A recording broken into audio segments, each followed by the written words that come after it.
For thousands of years, the most successful civilizations weren't just the ones who mastered grain or livestock, they were the ones who learned to farm water.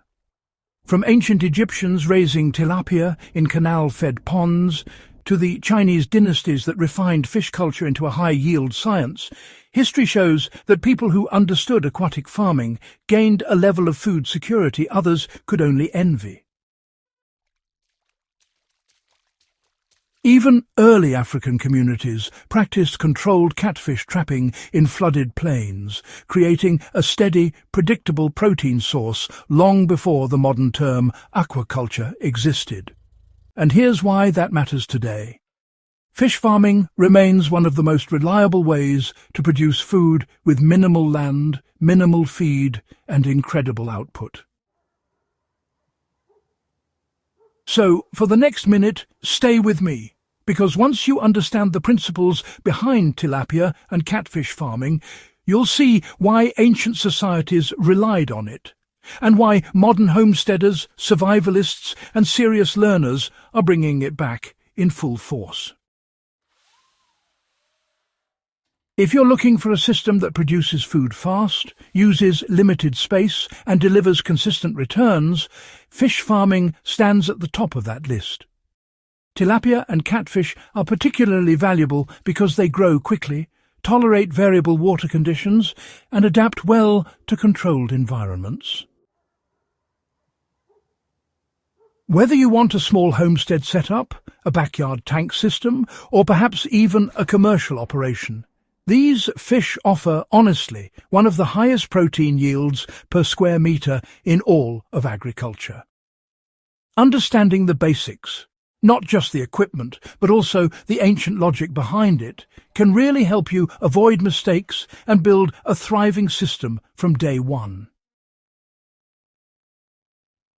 Knowing how to establish the right environment is, well, the first pillar of successful fish farming. Historically, fish farmers worked with natural water cycles, floodplains, canals, clay-lined ponds, and slow-moving river edges.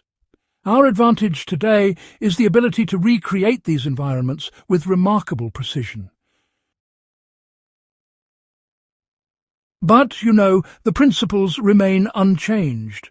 Fish need stable water quality, consistent dissolved oxygen, and a habitat that's free from sudden stresses. Tilapia, for instance, prefer warm water between 25 and 30 degrees Celsius, which is why they were farmed across the ancient tropics.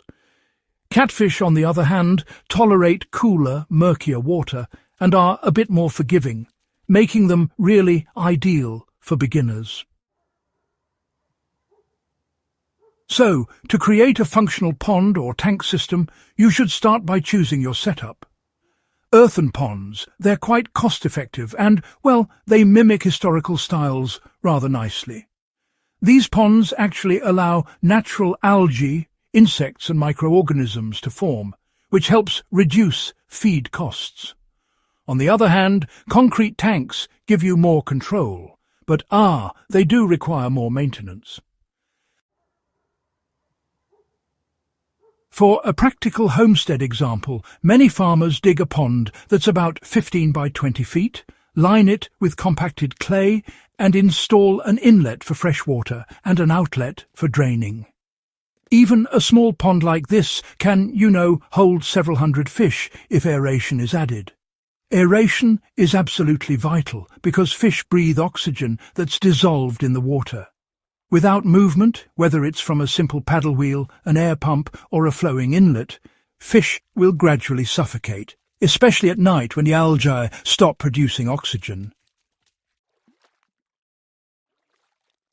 Understanding feeding and growth cycles really determines how fast your fish reach harvest size. Ancient fish farmers, perhaps without realizing it, used natural feed, algae, duckweed, small crustaceans, and decomposing plant matter. Nowadays, you can still apply these same principles by recognizing that tilapia, for instance, thrive on a mix of plant-based feed, while catfish tend to grow faster with higher protein diets. A smart approach is to combine natural pond fertility with supplemental feed.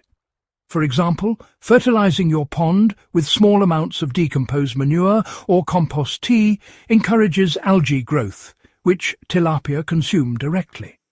This reduces your feed costs and accelerates growth.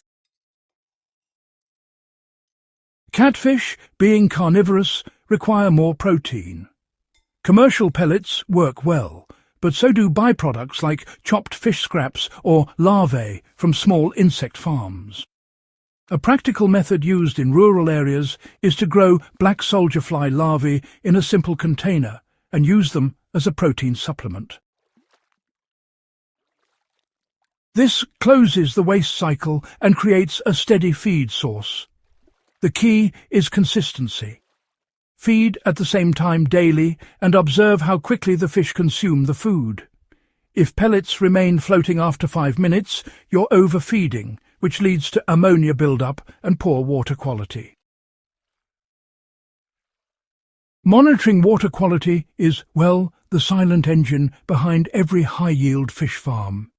In ancient systems, water naturally flushed through ponds during rainy seasons, resetting oxygen and nutrient levels.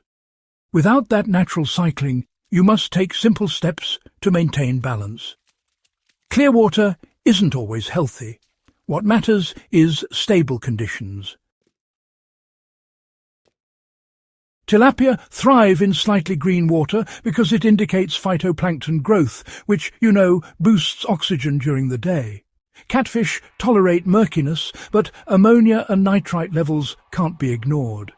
One actionable example is regular partial water exchange. Draining 10 to 20% of the pond weekly and replacing it with fresh water flushes out toxins and improves growth.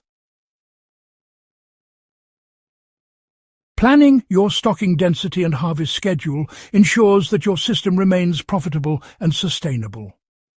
Historically, farmers stocked ponds lightly because natural food sources were limited. Modern systems allow higher densities, but overcrowding leads to disease and stunted growth. A good stocking rate for beginners is 2 to 3 fish per square metre for catfish, and 3 to 5 fish per square metre for tilapia in well-aerated ponds. Once stocked, growth happens quickly. Tilapia reach plate size in about 6 to 7 months, while catfish can be harvested even faster, sometimes within just 4 to 5 months. A practical management strategy is staggered harvesting. You remove the largest fish every few weeks while adding new fingerlings. This maintains steady production and cash flow. It's actually the same principle used in traditional fish farming communities who harvested selectively instead of draining entire ponds. Turning fish farming into profit, well, that really depends on using every advantage your system offers. Direct sales to local markets, hotels and restaurants will give you far better margins than selling through middlemen. Smoked catfish, by the way, holds excellent value and has been a staple in African preservation methods for centuries. Tilapia fillets sell well, but honestly, whole fish often move faster in local markets. You can also integrate fish farming with vegetable production by channeling nutrient-rich pond water into gardens or drip irrigation lines, a method rooted in ancient Asian aquaculture. The result is a closed-loop system where essentially fish feed the crops and the crops feed the household. Fish farming, when done properly, becomes one of the most efficient food production systems a homesteader can operate. It blends ancient wisdom with modern practicality and really requires less space, less money and less risk than most agricultural ventures.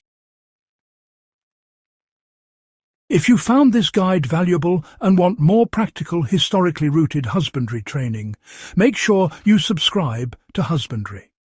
Share this with someone who wants to build real food security, and, stay tuned for more knowledge that stands the test of time.